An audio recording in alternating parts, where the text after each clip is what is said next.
you Pak Jo, konselor, siapa lagi. Kalau udah belajar coaching seperti ini, apa yang Bapak lihat perbedaan yang signifikan coaching sama counseling sama coaching? Oke. Counseling itu fast, going deep behind. Iya, going deep behind. Ya, kalau ini awareness about future. Ke development ya, betul banget. Ada orang yang bilang coaching sama counseling itu satu cluster katanya, ya, satu grup.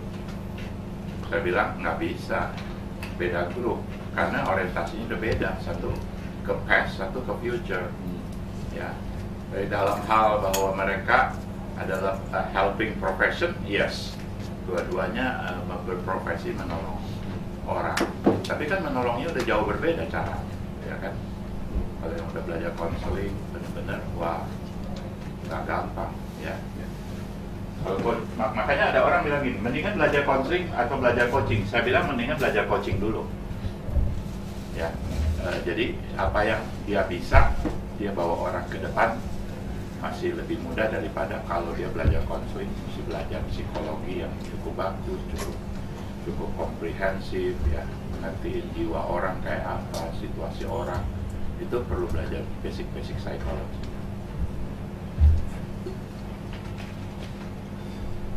Nah, karena saya juga lama di konseling, ya, sekitar mungkin 12.000 jam terbang kalau konselor. Jadi saya dulu belum coaching, belajar coaching saya konselor, ya. Ambil sertifikasi juga konseling, family terapi dan sebagainya. Ngajar dari tahun 96 sampai sekarang ngajar konseling, ya, di STT atau di mana. Jadi saya sangat tajam melihatnya coaching sama konseling. Dalam konseling kita lihat fokusnya on problems. Dalam konseling fokus on problems. Kalau coaching fokus on possibilities for a better future. Kalau ini fokus on problems that often arise from the past. Misalnya ada orang kerja nih di sebuah konteks kantor. Tahu-tahu dia bisa marah-marah di situ. Stres semua orang di kantor ya stres lah gitu ya. Dan tahu-tahu dia bisa marah-marah ya, sampai atasan manggil dia juga dia lawan segala macam ya. Terus kalau kita ngomong di permukaan, paling-paling kalau bosnya bilang, "Kenapa marah?" "Ya karena kamu kasih tugas saya yang unbelievable dan unrealistic. Mesti jam segini, tanggal segini mesti dilaporin, saya nggak bisa itu. Jadi saya jadi stres ya, jadi marah-marah begitu." "Oh ya udah kalau gitu kamu maunya apa?" "Ya maunya saya punya beban jangan dibikin begitulah gitu ya. Kalau boleh juga teman-teman saya juga pada ngomel tuh, dikasih deadline begitu mepet bla bla bla gitu kan." Kalau si bos yang nggak terlatih ya dia pikir ya udahlah itu urusan tinggal diatur lagi pekerjaan loadnya, oke, deadline-nya diperpanjang. Tapi kalau bosnya yang ngerti urusan kejiwaan manusia, dia akan tanya, ya kan?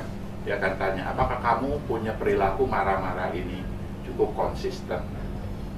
Oh dia pikir-pikir, iya sih, gue juga di rumah juga suka marah-marah sama anak aku, misalnya gitu ya. Marah-marahnya kayak apa? Skalanya besar atau kecil? Selain di rumah, kamu pernah juga marah-marah nggak? Ya, sama adik aku juga aku suka gontok-gontokan. Oh ada histori ke belakang. Tanpa dia sadarin, dia telah membawa ya perilaku dan tabiat yang dulu yang belum diberesin ke masa sekarang, sehingga di dalam pekerjaan itu dia bisa jadi nggak klik sana sini atau apa atau nah orang ini butuh di konseling. Saya dikontrak oleh sebuah perusahaan ya yang cukup besar, tapi jalannya nanti bulan April ya. Ada teman juga saya coba mulai nanti bisa bantu atau apa. Katanya sih bulan April ya. Itu perusahaan 22.000 ya karyawannya, manajernya 800. Tolong, tapi mereka mau nanganin ini di bagian sales. Dia kan punya 6 bisnis unit, salah satu bisnis unitnya yang ngejualin barang-barang dari bisnis unit lain, departemen sales, ada lagi departemen mungkin transportnya, lain-lain gitu ya. Ini kan holding company. Jadi Ternyata tuh orang HR-nya, chief HR-nya bilang begini, ternyata di bagian departemen ini banyak orang yang mesti diberesin psikisnya. Iya. Jadi macet, ini itu macet, ini macet, itu belum lagi behaviornya, belum apanya lagi. Bapak tolong ajarin CCM. Jadi mengacu lagi yang ke dulu-dulu ya, programnya CCM sekaligus. Kayak dari Astra, CCM apa CCM. Ya, coaching, counseling, mentoring. Tolong diajarin ya 3 package ini berapa hari, terus bedainnya dan tolong kasih tahu kapan orang ini mesti dimentorin, pakai mentoring, kapan dia perlu counseling. Nah, nanti yang kita mau bikin kontrak adanya counseling, kita nggak bisa ajarin kamu dalam 3-4 jam atau dalam sehari belajar counseling, lu pikir lu bisa counseling ya, orang yang jadi konselor udah lama juga belum tentu. Saya juga dulu belajar counseling mati-matian gitu kan.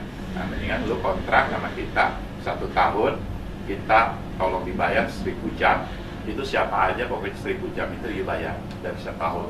Jadi siapa aja dia tinggal assign ini sampai pulsanya habis 1000 jam gitu ya. Itu the way it works ya, karena perusahaan kadang-kadang ngadepin karyawan tuh yang punya masalah emosi, punya masalah behavior, punya masalah anger dan lain-lain sebagainya, dia bawa ke ini nggak efektif, pekerjaan dia di kantor nggak efektif.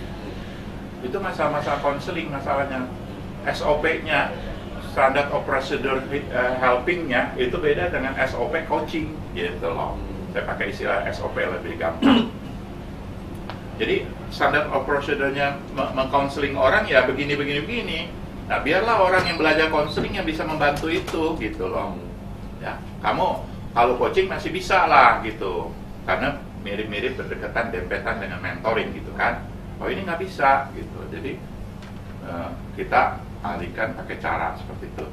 Jadi kita ada coach, ada counselor yang kalian udah bisa kontak nih, lagi adain ngobrol-ngobrol, mereka setuju nggak? Karena di beberapa perusahaan juga begitu ya, di kontrak, oke, pulsanya habis, lu perpanjang lagi. Jadi siapa aja tinggal di-assign aja ya. Nah, siapa lagi manajer siapa atau di bawah manajer yang perlu counseling, nanti atasan mereka yang memberikan recommendation kayak gitu. Nah, itu kita tapi mesti ajarin dulu, counseling itu bukan yang hal yang menakutkan. Jangan dipikir counseling itu momok buat kalian kayak orang kesakitan. Ya kagak lah. Ya, kalau mau jujur semua kita juga ada kesakitannya. Ya, kalau mau jujur ya kan, cuma levelnya beda-beda ya kan. Kalau perlu dibantu ya dibantu, jangan malu-malu. Kalau saya juga kadang-kadang minta orang gitu loh, coach saya atau counseling saya ya. Malah ada student saya belajar counseling. Bapak Halus, saya pengen counseling Bapak. Gitu ya. Boleh ya. Boleh dong. Saya counselingin Bapak ya. Gitu. Boleh, nanti belum ada waktunya, nanti diatur. Nggak usah takut. Waktu kita perlu dibantu ya. Mau di counseling, mau di coach atau apa, di mentor. Jadi kita lihat jelas kalau 0 adalah posisi yang happy, state happy, nggak ada yang sangat membebani dalam hidup karena masa lalu, dia bisa di coach. Kalau dia udah mundur ke belakang, mulai unhappy, terus unhappy-nya makin dalam, makin ke belakang, ya pasti perlu counseling. Terus kalau udah lewat 10 sampai 20 sampai 100, itu bukan lewat counseling lagi. Itu harus psikiatri ya, harus dibantu oleh psikiater, obat-obatan, makan rutin tiap hari ya. Itu namanya abnormal psychology. Nah, kalau dia nggak sampai di situ ya tetap kita bisa gunakan counseling. Counseling kalau kita dengerin orang ngomong, kita mesti ngelihat ada berapa lapis yang dia ngomong. Dia lagi ngomong di lapisan fenomena atau dia waktu ngomong ini karena ini pemicunya gitu loh. Nah, itu harus digali sampai ketemu akar persoalan dia apa sehingga dia bisa healing, dia bisa disembuhkan. Kalau enggak ya banyak di kalangan coach juga, karena saya suka dengar dia tuh terapis, dia pakai NLP lah, dia pakai apa begitu ya dan sebagainya. Tuh dia bisa disembuhkan tuh dengan NLP, dan saya bilang belum tentu, sorry saya bilang. Kalau you cuman pakai NLP, you cuman semacam kayak ngebelokin cara dia berpikir, language-nya dirubah dari takut jadi ngelihatnya lain. Itu maaf kata itu bisa bersifat manipulatif, sangat manipulatif. Yang saya belajar konseling di Amerika dan profesor-profesor, dia menjelaskan itu, hati-hati dalam konseling, Anda bisa melakukan manipulasi terhadap klien, seolah-olah klien itu udah kayak sembuh oleh karena kamu punya cara begini-begini, ya. Padahal itu dia kebohongin gitu sama cara kamu, atau dia tuh nggak sembuh beneran, nanti muncul lagi, ada pemicu apa dia muncul lagi, ya, pemicu apa dia kembali lagi kayak yang dulu-dulu, ya. Jadi ya kita harus hati-hati, ya. Kalau ingin kita bantu orang, ya kalau dia memang perlu healing, ya mesti counseling, nggak boleh di coach. Jadi kalau orang di counseling terus kita coach, atau kita coach padahal dia perlu counseling, itu ibaratnya orang datang ke dokter terus dokternya buka resepnya salah, gitu ibaratnya ilustrasinya. Ya, kayak datang ke dokter, si dokter buka resep yang salah. Orang ini perlu di coach, lo counseling. Orang ini perlu di counseling, kamu coach, nggak bisa lah, ya. Terutama yang suka paranoid, yang suka curigaan, yang over fear, ada apa, itu nggak bisa di coach, ya. Bawaannya pasti dia nggak sanggup menanggung beban ke depan, mesti ngapain. Yang sekarang aja dia udah menderita, semacam seperti itu. Nah, itu counseling, ya. Jadi penekanan dalam counseling menolong orang to move on. Kalau dalam coaching menolong orang to move forward. Jadi kalau orang perlu di move on, nggak bisa dia diajak ke move forward. Dia mesti diberesin dulu di area-area ini. Move on itu kalau bahasa Indonesia gampangnya itu adalah bangkit. Kalau kita nggak membantu klien bangkit dari misalnya perangkap masa lalu, ya, bangkit dari depresinya, bangkit dari perasaan minder yang berlebihan, dia nggak bisa diajak untuk mikir, oke, 5 tahun ke depan apa rencana kamu? Nggak bisa. Bagaimanapun juga nggak bisa. Dia memang mesti diberesin dulu dalam-dalamnya itu. Dia bisa berdamai benar-benar dengan dirinya, dengan orang lain, dia bisa ngampunin, ya, dan sebagainya. Saya sering mengkonseling orang-orang yang mau married. Selama hidup saya udah mengkonseling lebih dari 600 pasang orang yang mau married. Ada programnya, berapa kali ketemu, dan lain sebagainya, ya. Yang terakhir ada klien saya, ya, yang ternyata karena latar belakang tertentu, untung saya ngerti konseling, saya bisa gali dan saya bisa duga, ya kan. Dia kelihatan baik dengan perempuannya, dengan pacarnya, kelihatan romantis selama konseling, pegang-pegangan, ya. Tapi dalam hal tertentu, kalau si perempuan, namanya juga perempuan nih, pengen ngegelendot dikit atau telepon, lu dateng dong, udah lama nih nggak ngobrol, nah, gue lagi sibuk, gitu. Dan itu sudah menjadi pola, ya kan, hati-hati dong, ya. Kasihan lah, ya kan. Lu juga nggak tahu lu bagaimana harus memperlakukan perempuan kamu. Si perempuan juga kesian, yang namanya dia pengen menikah sama seorang pria, ya perlu keakraban, perlu dimengerti emosinya.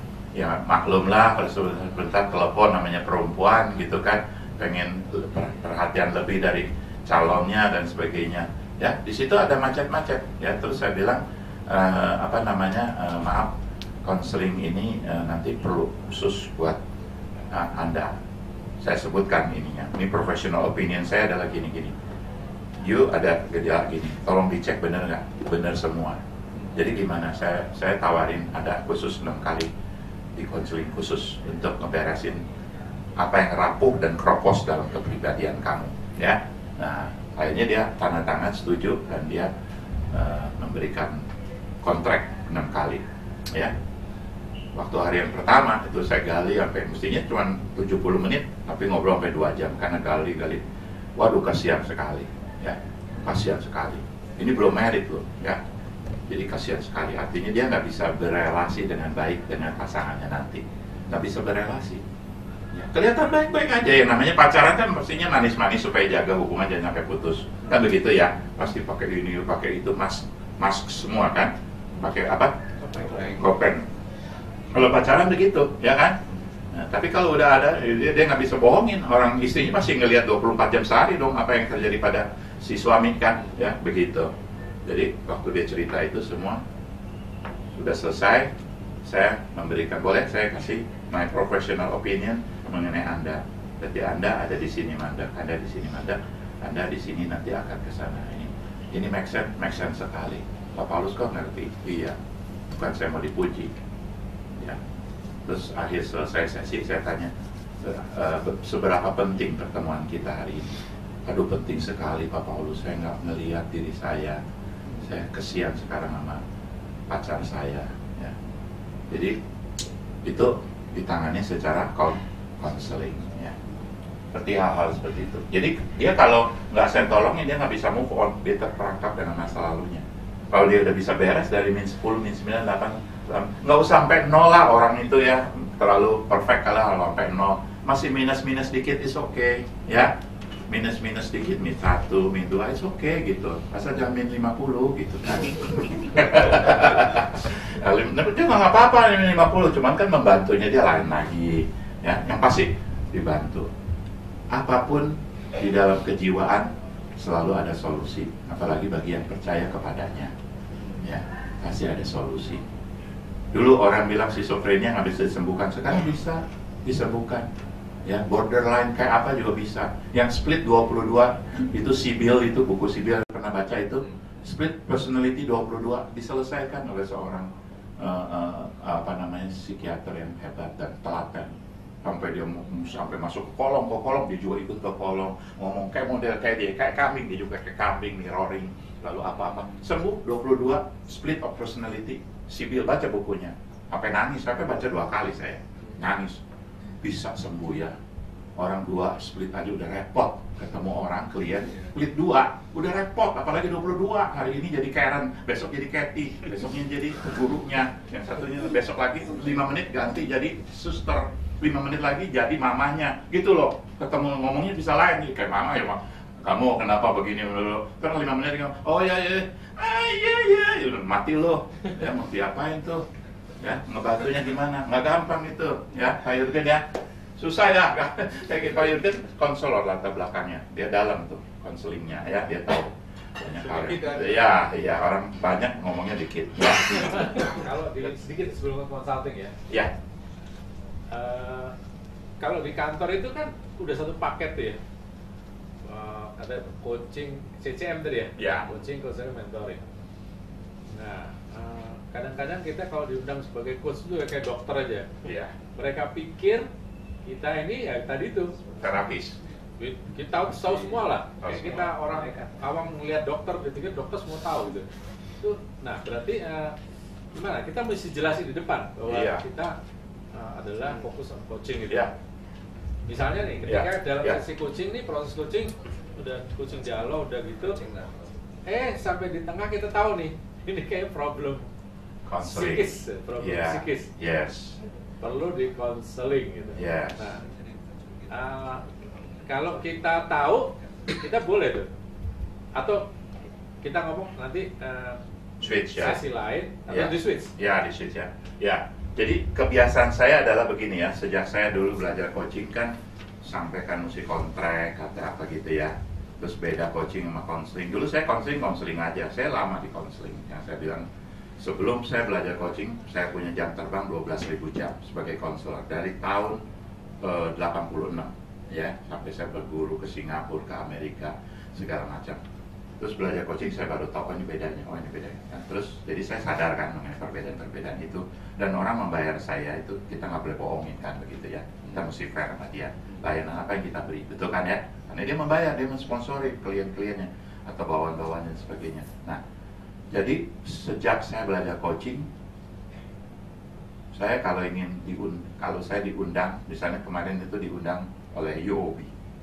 Jadi ada ratusan manajernya. Jadi kita bagi sama coach-coach yang udah CLC lah ya. Dia juga tes, bisa nggak nih jadi kita punya coach. Karena yang dulu-dulu dia bilang saya kecewa dengan coach dari ini, dari itu, model coachingnya nggak jelas lah gitu ya. Nah, untung kita dapat ya. Jadi saya dites, lulus. Dia ngetesnya juga nggak tahu ya siapa dia, nggak jelas lah. Ya, tapi dia bilang dia belajar ICF juga, dia coachnya terkenal di Malaysia. Anyway, baiklah begitu ya. Nah, jadi saya kalau kayak gitu saya tanya, gitu, kamu mau meng-hire kita sebagai coach eksternal, oke? Buat manajer kamu ya. Ini udah ke batch yang ketiga. Apakah, pertanyaan diagnostik saya adalah, apakah seluruh orang yang akan kami coach sudah ngerti konsep coaching? Oh udah, karena sebelumnya sudah ada training mengenai itu. Berarti kita ya, kalau belum, saya minta yang namanya coaching awareness session 4 jam. membahas itu, coaching awareness session. Paling-paling kalau mereka bilang kelamaan paling 2 jam deh, tapi jangan diinterupsi apa-apa. Jadi kita ajarin apa itu coaching, apa itu counseling, apa itu bedanya mentoring, kayak gini. Jadi kita harus kasih itu. Kalau enggak, saya maaf dah, saya nggak mau. Buang waktu, ntar orang-orang ini itu juga dianggapnya kita kalau manggil dia atau dia dipanggil siapa, kayaknya kayak ada masalah gitu. Jadi udah resisten dulu gitu loh. Tapi kalau dikasih ini, Sarah, selamat datang, bonjour, ya, merci. Nah, jadi apa namanya? Kalau kita nggak kasih satu pemahaman di awal mengenai apa bedanya ini, mereka selalu ngelihatnya kita kalau dia dipanggil oleh atasan pasti ada masalah, dia udah mulai jaga dan defense apa gitu. Tapi kalau ini lagi di coach gitu, akan ada coach yang datang ini, tapi mereka udah tahu coaching itu apa beda dengan ini. Malah mestinya kamu bersyukur loh kalau kamu sampai di coach. Ya, kamu mestinya bersyukur orang-orang nyari di coach supaya mereka bisa move forward. Kamu bersyukur perusahaan mensponsoring kamu gitu ya, sekian. Jadi itu dikasih apa namanya pemahaman tentang apa itu coaching. Ini bukan counseling. Nah, kalau sampai kalian memang butuh counseling, ya juga jangan takut si coach Anda bisa refer atau dia bisa counseling, ya dia bisa switch begitu. Nah, itu dikasih pemahaman dulu, Pak. Jadi ini udah ke berbagai perusahaan, saya juga kasih, kalau Anda mau meng-hire kita mau minta waktu, lu terserah mau bayar apa enggak, pokoknya kita mesti kasih pemahaman itu, ya. Jadi akhirnya lebih luas, ya, lebih luas. Nanti kalau switch itu. Nah, waktu kita ngobrol juga kan dalam kontrak kita cerita juga 2-3 menit. Ini coaching, bukan apa Anda paham bedanya coaching sama counseling? Oh ya. Dan nanti kalau Anda nanya-nanya gimana, saya tidak akan menjawab, ya, sesuai dengan kontrak tadi bahwa saya sebagai peran sebagai coach, saya mengajukan pertanyaan supaya Anda menemukan jawaban sendiri, menemukan solusi. Tapi saya memfasilitasi Anda dalam prosesnya menemukan jawaban sendiri. Kayak gitu-gitu, jelas di depannya mesti jelas kayak begitu, ya. Kira-kira seperti itu ya. Oke, cukup kita lanjutin lagi. Pak sudah menjawab pertanyaan Bapak ya. Oke. Jadi consulting, Pak mau terusin Pak Jurgen? Boleh. Yes, silakan. Oke. Terusin sampai malam. Coaching juga bukan consulting ya. Kalau kita lihat consulting, apa yang menonjolkan dalam consulting? Expertise, keahlian ya. Seorang konsultan harus ahli dalam bidang ya, dalam bisnis, dalam apa yang diberi usul. Ya, kalau coaching, keunggulan di mana? Asking questions. Ya. Itu seni. Saya belajar dari Pak Paulus, bahkan ada profesi ya, questionologist ya, yang ada yang dia menyebut diri questionologist karena dia keahlian dalam mempertanyakan. Sebagai coach kita memang questionologist ya, tapi digabungkan dengan mendengarkan secara active listening ya. Sehingga sesuai dengan ya di dalam hubungan ya dengan orang, bukan hanya sebagai pertanyaan yang di luar konteks hubungan itu. Nah, bersyukur ya. Sebetulnya latar belakang saya sebagai dosen teologi, waktu saya belajar coaching di Jerman, saya diminta jangan mengabaikan dunia bisnis. Tapi karena saya lihat kalau saya masuk ke consulting, saya salah tempat ya. Tapi kalau saya masuk ke coaching, saya tidak perlu keahlian itu. Yang saya perlu ada kecerdasan untuk mengamati, untuk active listening, untuk pertanyaan secara tajam, untuk membantu orang.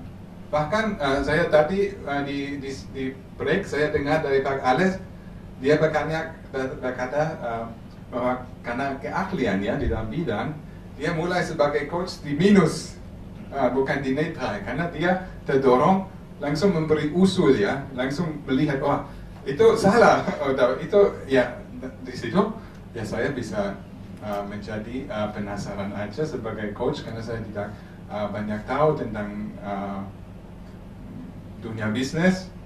Saya lebih menjadi orang yang belajar tentang hal itu dari coach saya ya, Sehingga tapi saya mungkin dari pandangan lain saya bisa memberi satu dorongan memikir di luar box. Nah, itu yang dilakukan oleh seorang coach, juga membantu memikirkan di luar box biasanya ya. Orang pikir keliling dengan pikiran sendiri, dan coach harus membantu memperluaskan itu, memikir di luar box. Oke, jadi coaching juga bukan consulting. Lanjutnya. Ya, jadi kalau lihat demikian, terima kasih Pak Jurgen.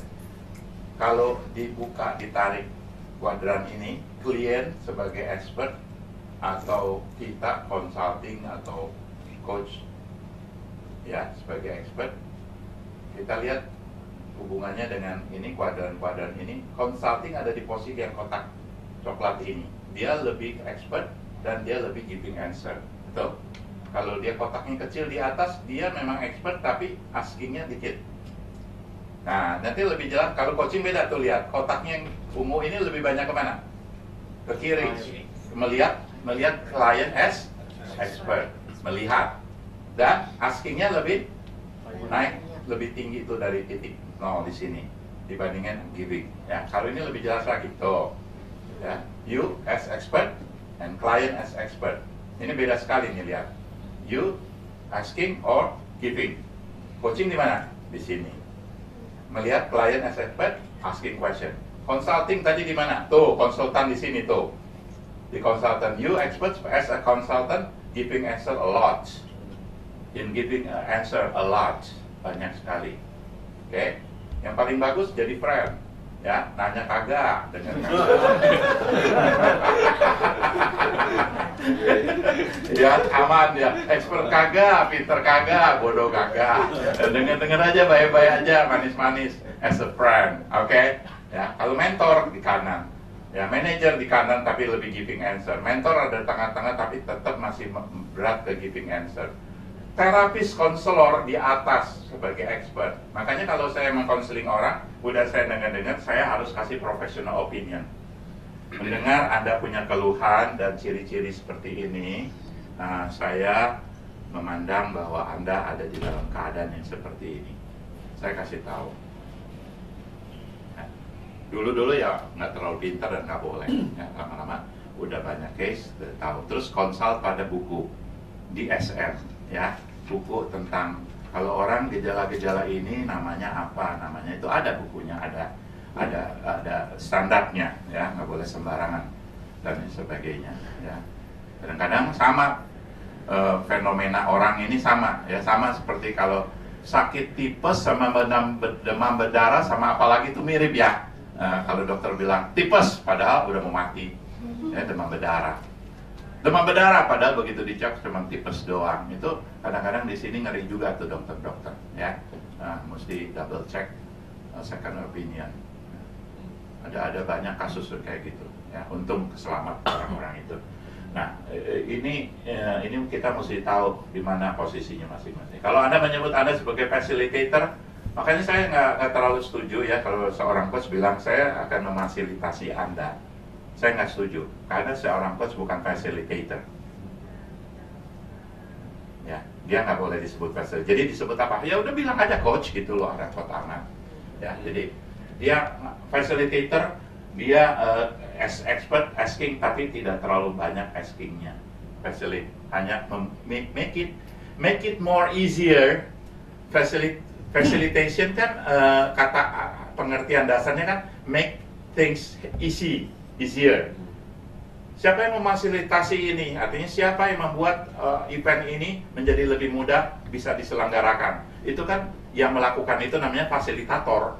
Ya, jadi seorang coach bukan fasilitator. Ya. Dia lebih berat dari seorang facilitator karena asking question-nya lebih tinggi derajatnya. Ini sudah ada yang melakukan riset, namanya ada di bawah ini, ya, disembunyikan. Ada itunya. Ahlinya dan akademik risetnya ada. Jadi dia udah bikin penelitian sedemikian rupa, jadi nggak sembarangan, ya. Namanya Farley. Oke, trainer yang di sebelah kanan, you as expert. Jadi kalau jadi trainer jangan nanya-nanya, gitu, langsung aja kasih tahu mesti gimana. Oke, seperti itu, ya. Nah, budaya coaching Pak Jurgen ya, bukan saya ya, maaf ya. Nah, jadi kita ada janjian siapa bagiannya, siapa saja makan bagi dua. Ya. Tapi sebelum kita lanjutkan, kita sambut Ibu Sarah. Ya, kita boleh tawarin. Ya, oke, terima kasih kedatangannya. Ibu Sarah udah pernah ikut basic coaching juga di Karawaci waktu itu. Jadi sebagian yang depan itu rada mirip-mirip, so nggak terlalu rugi ya datang jam segini ya. Selamat welcome, masih ada waktu sampai. Dan dia akan mengikuti program online ya. Oke. Jadi dari survei ya, dari riset, satu lembaga riset yang membuat survei, orang-orang yang pernah di coach ditanyai ya, apa yang mereka rasakan ketika di coach. Ini yang muncul budaya coachingnya ya, yang ada di dalam sesi coaching. Mereka menemukan bahwa mereka mendapatkan support. Apakah si coachnya ngomong, oh, wow, keren, bagus, amazing, lu kayak support gua, atau mendapatkan confirmation, oh dari ngobrol ini gua jadi yakin gua mesti kemana, kayak disupport dari percakapan itu. Padahal si coach hanya melakukan bagian-bagian dia aja, nggak tendensius. Ya, nggak boleh bilang, oh saya nanti mesti buka toko, bener itu, nggak boleh gitu. Ya, nanti tanggung jawab siapa? Bener itu buka toko, makanya kenapa buka pabrik? Jangan gitulah, ya. nggak boleh mengarahkan seperti itu. Dan kalau bilang saya akhirnya menemukan saya mesti buka toko itu, akhirnya Anda sampai pada kesimpulan itu ya, kayak gitu, ya. Kadang-kadang ngomong wow keren, hati-hati juga apanya keren. Nah, kalau dia bilang wah coach saya bilang keren, berarti bener gue mesti buka toko kata coach gue, gagal lo jadi coach ya.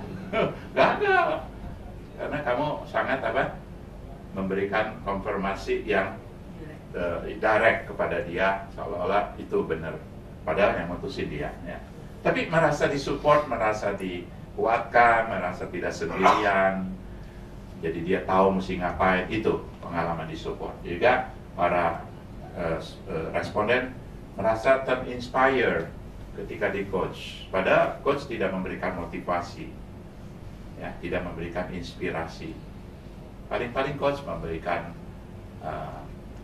ilustrasi, cerita, story, ya apa. Kadang-kadang story datang dari klien sendiri. Tadi ibarat gembala dan domba-domba ya. Tadi saya lagi mikirin yang lain, dia keluarin itu, ya kita tangkep lah dia. Jadi keluarin ilustrasinya, ibarat gembala dan domba. Saya itu, ya gimana sih nggak turun ke bawah gitu, ya mestinya turun ke bawah, lihat dong, gini-gini, kan gembala sampai kenal, so dombanya domba mengenal itunya. Tadi gue udah mikir yang lain, dia udah keluarin, gue tangkep aja ilustrasinya, sakit banget lo udah bikin. Just kidding. Just kidding. Makanya gue udah tahu, ya. Nah, oke. Jadi inspiring dia dapat sendiri. Bukan kita kasih inspirasi. Ya ada coach yang kasih motivasi. Jangan khawatir, Pak. Segala sesuatu pasti ada solusinya. Amin ya Pak ya. Ya nggak boleh begitu, itu bukan coaching, motivation. Itu motivation itu, bukan coaching, ya. Walaupun benar juga yang lu ngomong, ya, tapi bukan tempatnya. Encouraging, orang yang di coach merasa dia kayak di encourage ketika menjalani sesi coaching. Itu menurut survei. Juga satu lagi ini menurut Gallup tahun 2011 ya, menemukan gitu loh, manajer yang memfokuskan anak buahnya pada strengths-nya, dia punya tingkat engagement-nya tinggi. Tapi kalau manajer yang mengabaikan kekuatan, suka ngomongin kelemahan bawahannya mikirnya gini, kalau ada kesempatan gua keluar lo lihat ya lo, kalau gak ada kesempatan gua keluar aja, ngapain gua bela-belain ini perusahaan gitu. Tapi kalau manajer yang melihatnya tuh kelebihan anak buah. Oh, kamu masih bagus di situ, ayo bagusin. Oh, ternyata kamu di situ capacity-nya naik kemarin. Ayo terusin. Kelemahan ada, tapi nggak disebut-sebut, nggak banyak disebut-sebut itu. Tapi lebih fokus pada itu. Itu yang namanya bawahan akan engage lebih tinggi. Jadi tingkat apa tuh namanya yang sering keluar masuk apa? Tingkat apa? Turnover itu bisa ditekan dengan coaching. Ya. Tingkat turnover bisa ditekan. Saya pernah di-hire oleh satu perusahaan besar. Saya bilang dengan coaching ada turnover. Dia matanya membelah. Beneran nih. Iya beneran. Ya. Coba deh kalau gitu. Kita dari dulu nggak percaya coaching. Ya udah. Bener loh, dalam 3 tahun turnovernya turun dari 70 ke 30. Ya. Susah sekali tahu nggak mendidik orang. Udah pinter-pinter oleh karena berbagai alasan keluar. Terus kalau di perusahaan ya, kalau mendidik orang di manajemen training MT, itu ada harganya loh sebenarnya, mahal loh untuk mendidik orang masuk ke MT, terus habis itu on the job training, lalu dilatih lagi di level itu, baru jadi karyawan ini. Itu satu kepala itu bisa puluhan juta, percaya nggak? Ya, 10 juta satu kepala untuk melatih dia jadi pinter. Udah begitu terus dia bilang, saya nggak jadi deh kerja di sini. Ya kan, saya ada inilah itulah, perusahaan rugi itu sebenarnya.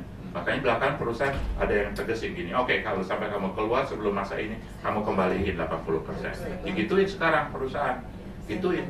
Ya habis enak aja lo, udah gua latih habis lu pergi gitu kan. Nah, jadi dia sekarang ada perusahaan gitu. Tapi ada perusahaan yang nggak apa-apa, kita udah invest baik-baik, itu ada kebaikan juga untuk dia. Buat kita juga, kalau memang dia nggak bisa dipertahankan, kenapa bisa dipertahankan? Gitu.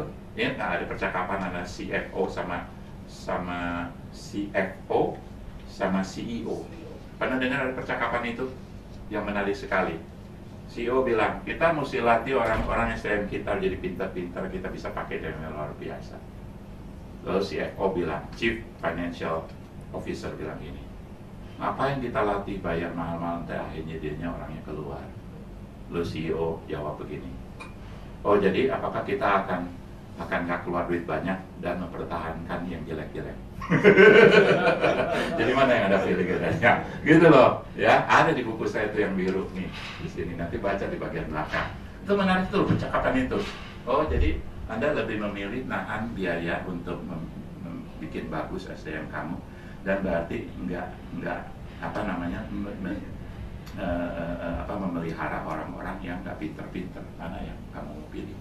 Ya, kalau CEO bilang, gue mau pilih mendingan keluar investasi orang jadi pintar, terus dia bisa kontribut ke perusahaan daripada lu jaga uangnya, lu nggak bagusin orang-orang kamu. Berarti kamu jagain dia dong, nggak keluar. Itu lebih mahal dong. Ya, masa kita mau bayar orang-orang yang nggak pintar-pintar? Jadi gitu-gitu ya, ada percakapan itu antara CEO. Itu menarik banget tuh. Itu CEO yang ngerti coaching, ya. Kalau CFO ngertinya duit, ya. Makanya di gereja juga, maaf ya, atau di lembaga apa, itu yang paling ditakutin bendahara. Suka motongin budget. Ya, paling ditakutin. Padahal kalau dia bisa lihat apa yang baik itu, ya udah dilepasin aja semua, nanti juga ada berkatnya. Ya, ada bagiannya gitu yang bisa jadi bagus. Jangan dikunci ya program pelayanan dengan dana Anda. Nanti segede itulah pelayanan kamu. Jangan dikunci. Gedein, nanti ada yang bayar. Ya. Itu motivasi bukan coaching. Ya, kita lanjutkan. Ya. Oke. Ya. Jadi kalau fokus on strength itu dalam konteks coaching jadi gimana? Jadi kita pertama ada beberapa hal. Kalau kita ngomong, kita jangan sampai nyebut negatifnya dia. Kita harus pakai kata-kata yang lebih positif, language. Misalnya dia ada kelemahan, apa yang Anda akan improve dalam situasi itu? Dibalik ya. Di improve-nya kita tekankan dengan apa kegagalan kita mau mengetahui weakness-nya dia. Tapi pertanyaannya tadi tuh. Sebenarnya kita bukan mau, itu lain lagi kalau kita mau tahu weakness-nya dia karena kita nggak tahu, ya kan? Mungkin itu lain lagi konteksnya. Tapi kalau kita sedang meng-coach orang, kita mungkin udah tahu dia punya raport, ya, birunya apa, merahnya apa. Nah, yang birunya kan kita nanya gini, apa yang udah bagus kamu jalankan selama ini? Yang birunya kita ngajukan pertanyaan seperti itu, what did you do well? What did you do well? Oh, I'm good in bla bla bla. Saya udah bagus di sini. What else? Oh, saya bagus ini nih. Oh, great. Oke. What else? Oh, ini. Jadi dia bisa menghargai, appreciate dirinya juga apa yang dia lakukan. Itu menambahkan spirit buat dia. Satu. Yang kedua, nah sekarang kan ada yang merahnya tuh. Kita jangan bilang, tuh lihat ini merah, kan udah bilang bertahun-tahun. Bahkan minggu, 2 minggu, 3 minggu, kamu hati-hati. Kalau begini kamu jadi terpuruk kayak begini, ngerti kagak lo? Nah, itu kan buat si klien gak enak digituin, ya kan? Nah, pertanyaannya lebih ke positif. Apa yang akan kamu improve? Nanti dia sadari sendiri, yang di-improve kan pasti yang merah-merah punya rapotnya. Tanpa kita tunjukin hidungnya. Atau enggak? Ya. Nah, kalau pertanyaan gini, apa hal terbaik yang harusnya dilakukan tapi belum kamu lakukan? boleh. Boleh. Apa yang Anda belum lakukan? Boleh. Malah itu killer question.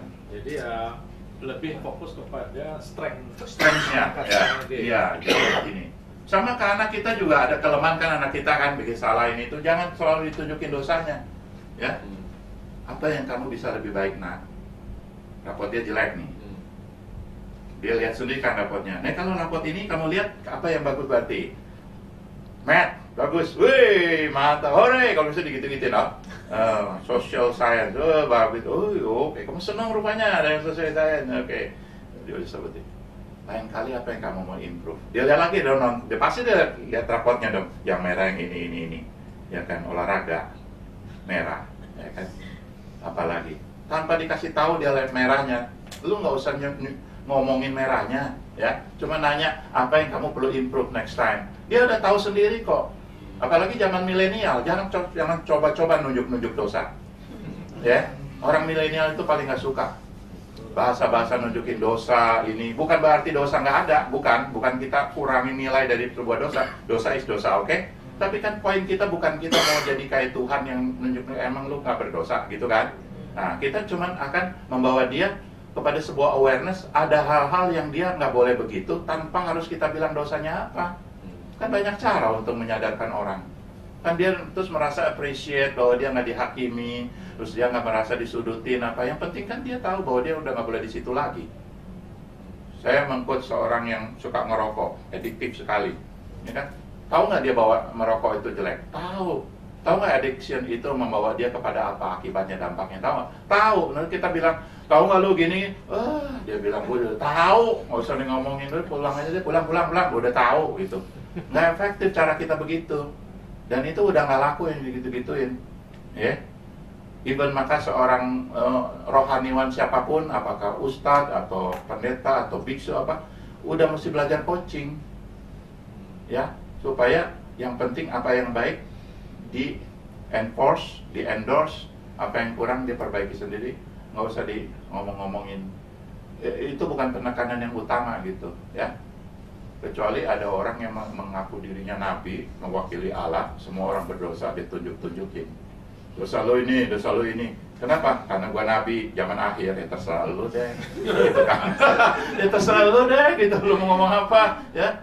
Apa yang mengaruhi hidup saya gitu kan. Yang penting kan ada terjadi perubahan, bener ya? Nah, dari yang buruk menjadi ini. Nah, itu fokus on strength kayak gitu, ya. Lebih kepada memberi appreciation lebih kuat. Morning briefing atau Friday briefing pada sore hari, appreciate seminggu ini kita sebagai tim luar biasa, ya. Dan saya lihat Anda ada banyak kemajuan, dia sebut Ani. Nah itu seorang yang kepala operasional yang baik, dia berikan appreciation. Apakah di morning briefing atau di Friday, udah mau tutup itu dikasih appreciation. Jadi orang apa? Merasa ini buat tim nih, gue seneng nih gini, udah salah dibetulin, ya, dan sebagainya. Ya tentu ini banyak hal-hal lain ya, nggak salah terus didiamin terus nggak pernah diberesin ya, bukan juga maksudnya itu. Oke, nah ini ada yang saya lakukan tadi di dalam coaching dengan Pak Alex. Saya melakukan 6 langkah, 6 tahap dalam meng-coach. Coach Jurgen akan jelaskan ini semua ya. Yuk kita beri applause lagi biar semangat buat Coach Jurgen. Terima kasih. Oke, kita ada 6 langkah. 6 langkah mulai di sini gambaran sebuah pohon mulai dengan akar ya. Jadi di sini tadi kita sudah menentukan target, tujuan dari sesi ya, apa yang mau dibahas, dan dengan ukuran. Pertanyaan yang tepat ya, apa yang mau dibahas, juga ya apa yang mau seperti lagi blank ya. Oke. Ya, pertanyaan tentang tujuan, apa yang menjadi tujuan untuk sesi ini, kalau coaching ini berhasil, apa yang mau dibawa pulang, dan nanti dengan ukuran, bagaimana diketahui bahwa itu sudah tercapai tujuannya, supaya ya bisa diukur kapan sebetulnya target sudah tercapai. Itu mulai dengan target dan ukuran. Yang kedua, monitor. Sesudah menentukan, nanti juga bisa disetujui lagi ya, target seperti apa, tujuan seperti apa, minta persetujuan oleh coachee, kemudian masuk dalam monitor. Di situ ada banyak teknik dari berbagai sudut, bisa bertanya tentang hal dari coachee juga memberi banyak informasi ya, tentang kalau kita mendengarkan secara aktif ya, dia memberi banyak petunjuk untuk apa yang bisa ditanyakan, masalah apa yang mungkin perlu digali, dan seterusnya. Juga dari beberapa tingkat ya, sampai tadi juga Pak Paulus masuk dalam tingkat nilai ya, value yang dipegang oleh Pak Alex di dalam mengembangkan tujuannya di dalam perusahaan atau hal yang lain, apa penting, mengapa itu penting, menggali terus itu untuk memonitor, itu memperluaskan ya, kita bisa kita menggali sejauh kita bisa menggali, kemudian dari sudut lain kali lagi, dari sudut lain lagi, dari cara bukan hanya horizontal tapi vertikal juga, sehingga semua bisa diperhatikan ya, bisa memicu proses refleksi. Kemudian ya, tadi Pak Paulus juga sadar waktunya sudah mau habis, perlu satu cara untuk ya menutupi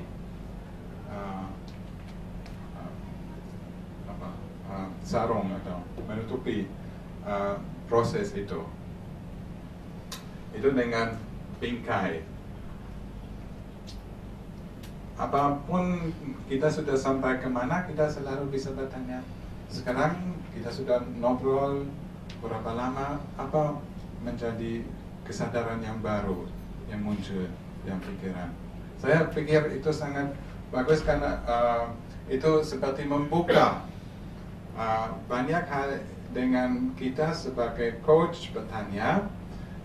Kita memang ikut apa yang kita pikir baik untuk ditanyakan.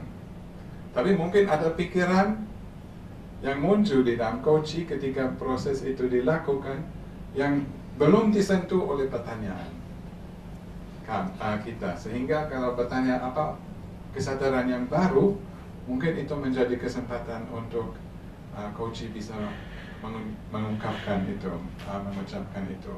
Dan juga apa yang sudah menjadi dia bisa meringkas sendiri apa yang di dalam proses menjadi kesadaran yang bernilai, sehingga itu satu cara baik untuk masuk ke akhir proses ya.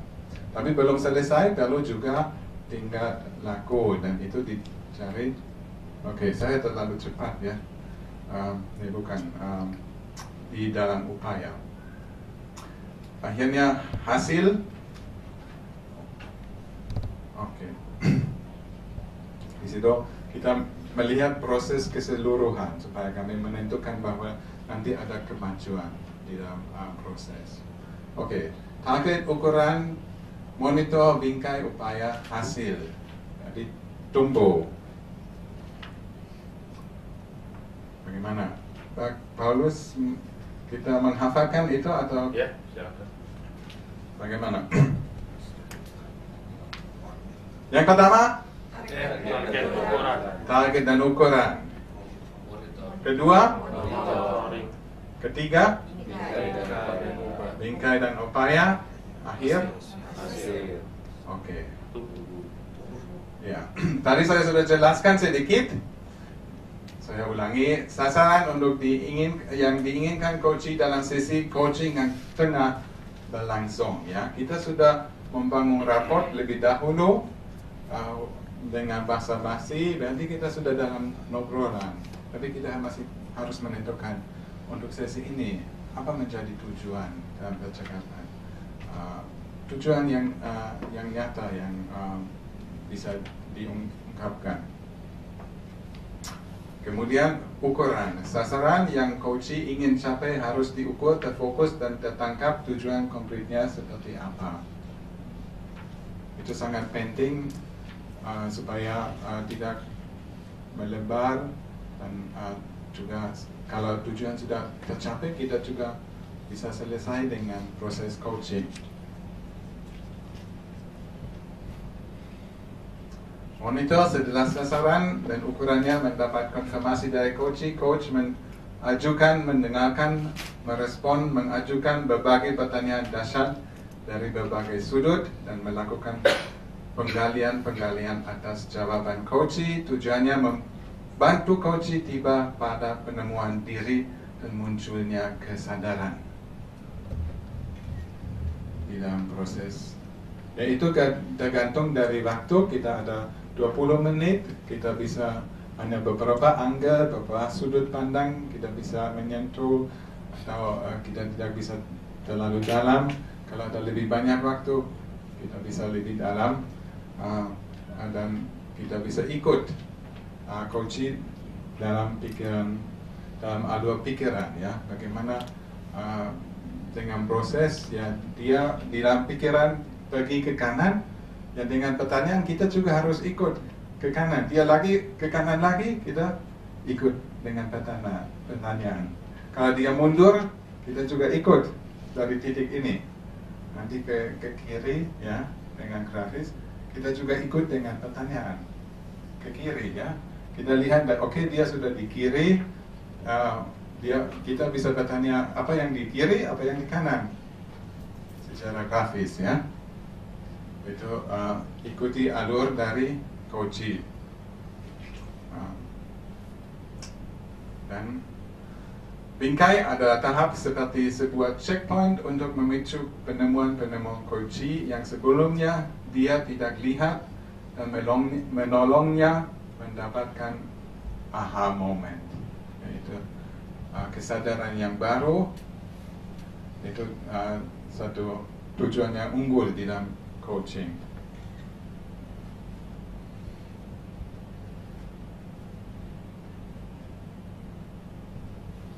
Oke, saya lihat seperti puncak, ya, ada kesadaran baru, tapi demikian juga harus nanti turun lagi dari gunung dengan kesadaran baru, nanti harus juga diterapkan. Untuk itu perlu menyusun tindak laku yang nyata. Nah, itu dengan upaya. Yang bingkai tadi tuh, frame, ya. Iya. Itu apa pertanyaannya? Yang sederhana aja pertanyaan, kita sudah berapa lama bercakap tentang tema itu, apa menjadi satu kesadaran yang baru. Kalau dia belum dapat kesadarannya?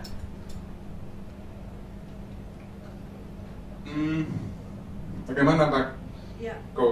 Paulus? Boleh sedikit menambahkan? Ya. Maksud saya, pertanyaannya itu karena kalau menurut saya kayak tadi cara kita untuk coaching ini menarik sekali karena kita akan berangkat dari situ kan. Jadi dari target, ukuran, Terus karena tadi ketika dikatakan bahwa bingkai adalah checkpoint, saya berpikirnya malah justru ketika checkpoint itu adalah sebetulnya tidak bukan ini maaf kalau saya salah ya karena baru datang.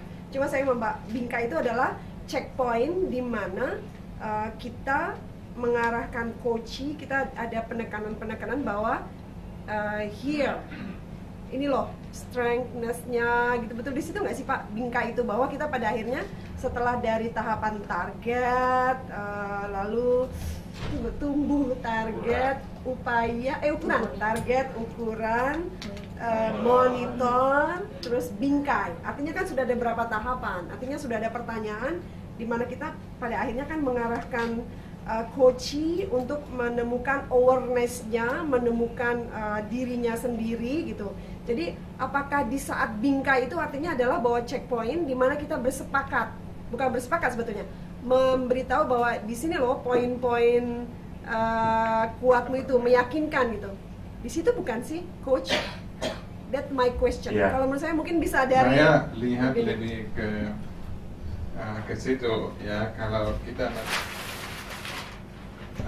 ambil gambar lain untuk proses coaching, kita ada tujuan dan ukuran. Ya, kemudian kita melebar ya, kita meliti, monitoring, sehingga nanti dengan bingkai kita coba untuk menutup lagi. Kita itu pertanyaan dari khususnya karena di sini banyak, dan dengan pertanyaan seperti kesadaran yang baru atau yang ternilai atau apa, kita memberi kesempatan untuk yang mungkin belum diucapkan ya, yang kalau kita juga mampu, terkadang kita menjawab, karena kita sopan, kita menjawab orang pertanyaan walaupun mungkin ada pikiran lain, berarti di situ juga banyak yang bisa muncul yang belum ada di dalam proses, belum diucapkan, itu bisa masuk di sini. Banyak yang dibuka, dan juga yang pending juga, coachee juga bisa memilih apa yang kesadaran yang pending untuk dia. Dia bisa menyebut. Nah, dari kesadaran itu yang dia bisa meringkas apa yang dia dapat ya dari proses, baru kita susun untuk langkah-langkah yang good ya. Saya bantu ya sedikit ya. Jadi pertanyaan Bu Syara kan sebenarnya siapa yang melakukan pembingkaian ini? Betul. Ya, yang melakukan si klien. Jadi kita ya, tugasnya adalah mengajukan pertanyaan bingkainya apa. Ya, pertanyaan bingkai kalau Anda mau nyontek dari buku putih ini ada di bagian belakang ya. Kelas online dapat buku putih, atau Anda bisa beli kartu cerdas yang bisa dimasukin di kantong celana kapan-kapan nge-coach pakai kartu ya, nyontek. Di pertanyaan bingkai itu seperti sejauh ini penemuan apa yang Anda sudah lihat? Sejauh kita ngobrol apa yang Anda sadari? Kayak gitu. Jadi kita nanya, dia yang checkpoint sendiri. Checkpoint sendiri ya. Nah, dianya si kliennya ya, yang memberikan checkpointnya. Ya, terima kasih pertanyaan itu, karena seringkali waktu praktek kirain si coachnya yang harus membingkai, memberikan kesimpulan ya. Nah, tapi dalam coaching si kliennya yang justru yang harus membingkai apa yang dia temukan sekarang. Seperti itu. Maaf, yang dimaksud dengan aha moment apa sih? Jadi penemuan yang dia tadinya nggak sadarin, jadi ketemu idenya, opsinya jadi gue lihat sekarang. Tadi nggak di coach, aku nggak lihat ide apa-apa. Jadi Jadi kesadaran yang muncul. Yang muncul dari si. Jadi sebuah aha gitu. Nah, kalau Pak ini pakai istilah aha, terus habis aha apa katanya? Wow, katanya apa katanya? Bau. Jadi kalau Pak Yusuf punya itu ikon begitu tuh. Kalau orang udah ditanya ini aha, habis aha, wow, bau. Di hadapan Allah katanya, bau, tunduk pala, bersyukur, mungkin gitu ya. Yes, ya. Terima kasih Gus Yurin ya. Apa namanya, Coach Paulus? Yes. Ya, saya masih kurang clear ya terhadap kalau ini sebuah tahapan. Ya. monitor, kemudian bingkai. Ya. Karena pengertian saya agak berbeda. Nah, dalam sesi coaching itu kadang-kadang ada jawaban coach. Misalnya kasusnya gini, apa yang Anda alami? Misalnya dalam kasus saya itu ya, penjualan turun. Oke. Apa dampak dari penjualan turun? Cash flow negatif. Cash flow negatif. Apa yang Anda rasakan dengan cash flow negatif? Wah, stres Pak. Misalnya gitu ya. Kenapa stres? Oh, nggak bisa bayar supplier, nggak bisa bayar gaji dan sebagainya. Nah, situasi itu saya mesti membawa dia kepada sebuah frame yang berbeda. Jadi pengertian saya tentang framing, ya, saya membawa dia ke sebuah situasi berbeda. Jadi gini, situasi itu tuh, what is the lesson learned that you get from that kind of situation? Saya bawa dia ke sebuah frame, dia punya masalah nih. Dia akan melihat dari perspektif negatively. Negatively-nya adalah karena saya jualnya turun, jadi rugi, cash flow defisit, nggak bisa bayar gaji, nggak bisa bayar utang supplier, jadi gitu ya. Sebab akibat. Ya. Saya bawa situasi negatifnya dia itu ke dalam sebuah frame yang positif. Jadi pertanyaannya adalah, what is the lesson learned from that kind of situation? Yeah. Nah, jawaban dia could be gini. Iya, saya mesti belajar hemat. Iya, saya mesti belajar lebih ketat di dalam mengelola cash flow. Yeah. Saya akan belajar. Nah, saya tarik dia dari sudut pandang negatifnya itu ke dalam sebuah frame baru. Iya. Ya. Iya. Dia melihat situasi itu dengan positif supaya dia melihat bahwa oh ya, this is the message. I did wrong. Yeah. But then di balik yang wrong itu saya ada pelajaran nih. Yeah. Next time kalau gue kaya gue lebih hemat gitu. Next time gue nggak akan lousy dalam cash management gitu. Benar. Nah, itu pengertian saya frame tadi itu. Yeah. Tapi kalau konteksnya adalah flow, the 6 steps of coaching, masuk ke habis monitor terus bingkai. Nah, itu saya belum ketemu tuh. Apa yang dibingkai tuh? Ya, jadi mungkin kita cuman di language soal kata bingkai apa maksudnya. Ya, jadi yang beda dengan framing ya. Beda. Kalau framing frame lama dirubah ke frame yang perspektif baru. Nah, ini kata bingkai adalah dari semua yang kamu udah bicarain, sekarang kamu harus dapetin intinya, dapetin benang merahnya, dapetin apa yang kamu temukan dari obrolan-obrolan sebelumnya. Pengertian bingkai seperti itu. Nah, memang kalau di luar sana kata bingkai jadi frame atau reframing. Kalau NLP framing lama ditumpuk-tumpuk jadi sekarang begini. Nah, sekarang jangan mau terus itu dong, frame kamu harus dibikin baru frame-nya. Ya, nah itu yang dinamakan reframing. Sama nggak dengan insight? Insight atau lesson learned? Itu salah satu pertanyaan di monitor. Jadi kalau orang misalnya akhirnya, oh ya saya belajar dari yang masalah ini, saya belajarnya gini. Jadi case Bapak tadi ambil, kenapa dia cash flow-nya ini. Karena, jadi saya belajar gini. Itu bagian dari monitor salah satu angle. Nah, membuat dia aware dan punya awareness yang lebih besar, lebih tinggi awareness-nya. Itu pertanyaan nggak cuma itu. Bisa pertanyaan dari angle lain, dari pertanyaan yang lebih high, lebih up and beyond, pertanyaan yang lebih tinggi. Nah, dengan cukupnya pertanyaan-pertanyaan di monitor itu akan membawa dia kepada awareness. Nah, waktu di tahap awareness ini kita sebut di dalam sistem ini, sistem tumbuh, ya, dalam sistem tumbuh kita sebut itu adalah tahap bingkai. Tapi ini tidak ada has nothing to do frame dan reframing seperti di konsep-konsep NLP atau konsep-konsep sebelum NLP juga sudah ada istilah itu. NLP ya. Neuro Language Program. Jadi secara bahasa ya diprogram kembali gitu loh ya. Boleh nggak kita mengartinya di bingkai adalah setelah dia proses tadi dia sampai yang besar ini gitu ya, explore, dia ketemu nih benang merahnya. Yes. Ya. Jadi kita bingkai nih, gitu. Dia yang bingkai, dia yang temuin, dia yang bingkai. Pertanyaannya, Pertanyaannya, apa yang kamu dapetin dari obrolan kita? What is the lesson learned? Lesson learned salah satu, itu malah menurut saya itu lebih kecil dari pertanyaan yang tadi. Ya, apa yang kamu temukan? What is your discovery? What is your discovery? Ya, gue discover ini. Itulah yang disebut jadi gue discover something. Ya, jadi pertanyaan apa yang pelajaran yang kamu pelajari dari itu lebih rendah bobotnya dibandingkan yang lebih tadi saya tanyakan apa yang kamu sempat sadarin sekarang. Ya, kalau di dalam kartu yang saya ciptakan ini ada 6 pertanyaan variasi atau opsi ya di dalam pertanyaan bingkai ya. Saya ambil copot aja. Ini kita ntar sebentar mau main ini nih ya.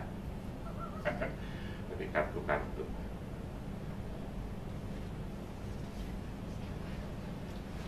Contoh pertanyaan bingkai, sekali lagi yang ngebingkai bukan si coach ya, si coach, tapi si coach mengajukan pertanyaan bingkainya.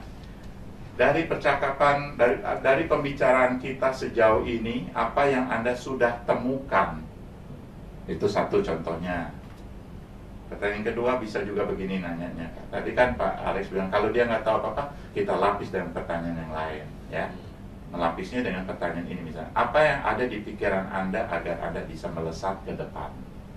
Melesat ke depan, kalau bahasa Inggrisnya to move forward ya, apa yang ada di pikiran Anda agar Anda bisa melesat ke depan? Itu tuh setelah melewati di monitoring fase monitoring. Salah satunya pertanyaan, what lesson you have learned so far?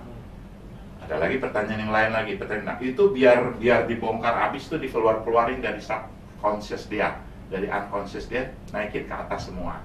Jadi makin banyak kan berarti unsur-unsurnya, elemen-elemennya ya. Ibu Prapti kemana? Oh, pindah ke sini. Gimana? Iya, oke. Nah, kemudian kalau itu juga belum membuka pikiran dia ya, kita jangan gugup. Paling buruk dia memang nggak lihat apa-apa. Kenapa? Karena dia belum sadar apa-apa di situ. Kenapa dia nggak sadar apa-apa? Banyak faktor. Mungkin ada juga nanyanya nggak nyadarin, ya. Nah, mungkin dia juga lagi kolong, lagi ngeblank. Nah, mungkin dia juga lagi waktu sementara ikutin itu perasaan depresinya jalan, depressed, in the state of depressed. Jadi nggak sangat fokus sana sini. Itu banyak faktor kenapa orang nggak temuin aha moment ya. Atau juga dari faktor dimana memang dia nggak pernah berefleksi pikirnya, reflective thinkingnya lemah. Jadi untuk benang merah, suruh ambil benang merahnya juga kagak ngerti. Pak, saya tahu benang ada kuning, putih dan biru. Yang Bapak maksud benang merah apa ya? Itu juga sebuah pertanyaan kan jadinya. Ya, jadi yes. Nanti saya terusin dulu nih 4 kartu udah. Misalnya pertanyaan yang lainnya dari bingkai ya. Alternatif pertanyaan ya. Misalnya kesadaran baru apa yang muncul saat ini? Tuh ada ya. Kesadaran baru apa yang muncul saat ini? Alternatif keempat, kelima, hal-hal apa saja yang Anda bisa garis bawahi seperti tadi tuh. Terus garis bawahnya. Nah, ini ada lagi nih. Apa benang merahnya dari sejak awal percakapan kita? Tuh yang tadi Pak Alex ada kata benang merah ya.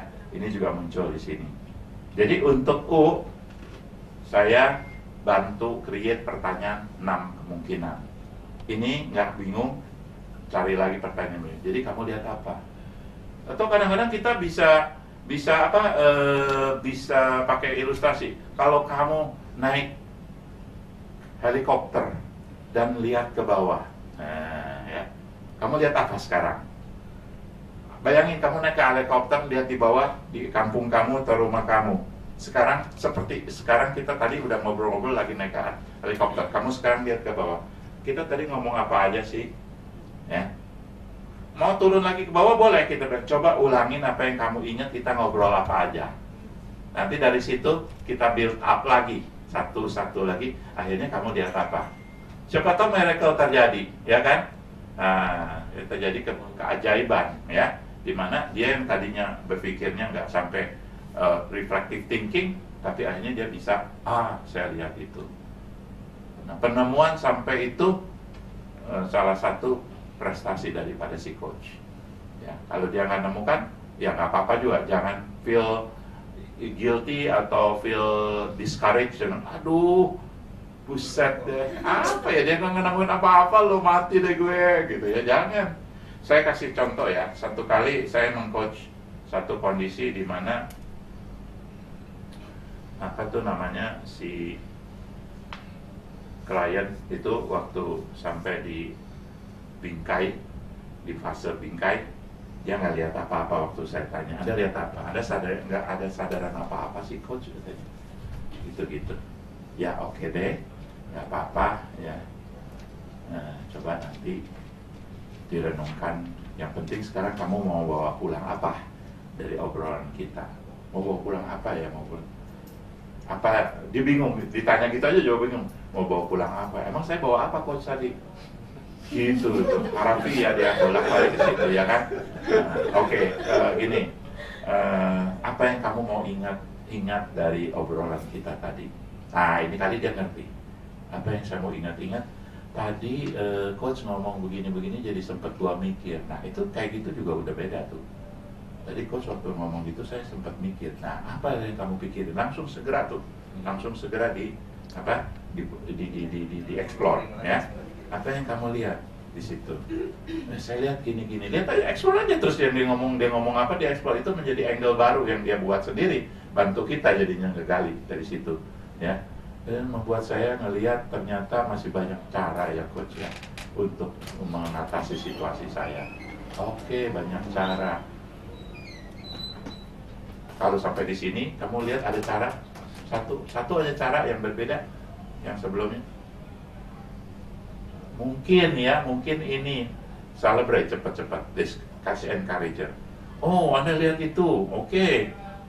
Anda sudah lihat sekarang, bagus. Ada lagi yang Anda lihat? Gitu.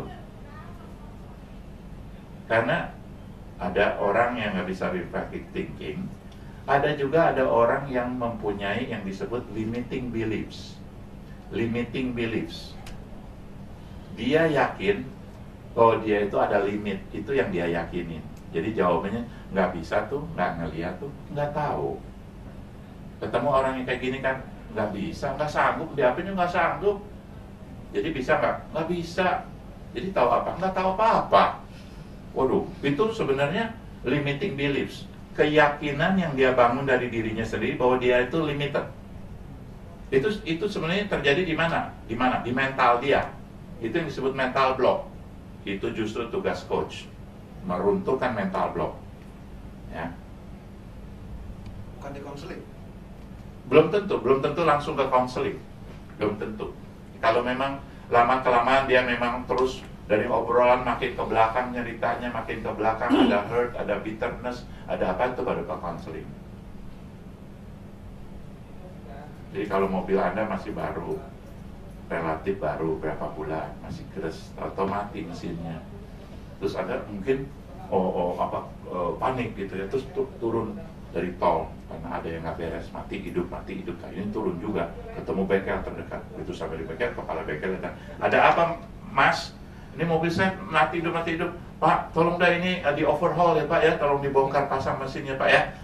Si kepala bengkel bingung, Bu, Pak, nanti dulu Pak, sebelum di overhaul, sebelum saya bongkar mesinnya, turun mesin, ya, saya cek dulu dong, yang apakah ini mungkin businya, apakah ini di kabel listriknya, atau karena apa gitu kan, apa karena panas. Karena apa? Saya cek dulu, nggak apa-apa langsung turun mesin loh. Udahlah supaya cepet turunin mesin aja beres pasti kan. Ya enggak lah, makanya kalau kita ngobrol, ya jangan yang berat-berat dulu, langsung masa kecil coba ceritakan apa yang terjadi. Ya. Ini kayaknya ada tanda-tanda nggak beres ya. Kepahitan jauh nih Pak. Pak, kepahitan yang mana? Kayaknya jauh banget lu pahit gini. Enggak lah, ya jangan dibongkar pasang dulu lah, ya enteng-enteng aja dulu ya. Jadi jangan langsung bongkar mesin, tanya apakah ada kopling, apakah ada kabel listrik yang putus, kayak gitu-gitu. Ya, makanya ya, nanti Pak Budi tadi, ya, apa nggak di konseling, kita dengerin dulu, tajamin dulu, gali dulu, apakah dia bolak-balik ke belakang, ya jangan-jangan mental block karena itu, ya, karena bertahun-tahun berpikir tidak bisa. Karena apa? Environment dia yang bilang bahwa dia tidak bisa. Dan dia inferior berat, rendah diri sangat dalam, very complex inferiority, ya kan? Jadi dia selalu bilang nggak bisa. Yang kita pikir itu gampang sekali, nggak bisa. Itu kan kata kamu bisa, nggak bisa. Ini kan kayak gini cuma digituin aja, masa kamu nggak bisa? Nggak bisa. Wah, apa kamu, ya kan? Karena itu jangan-jangan bukan cuma mental block, tapi masa lalu, ya. Oke, jadi itu yang dimaksud dengan mental bingkai tadi, ya. Jadi bagaimana kita membuat apa yang udah luas di sini akhirnya mengerucut menjadi lebih tajam, fokus, dia lihat, aha, aku temukan sesuatu. Jadi tugas berat dari seorang coach adalah membangkitkan awareness sampai akhirnya dia menemukan sesuatu dari obrolan itu.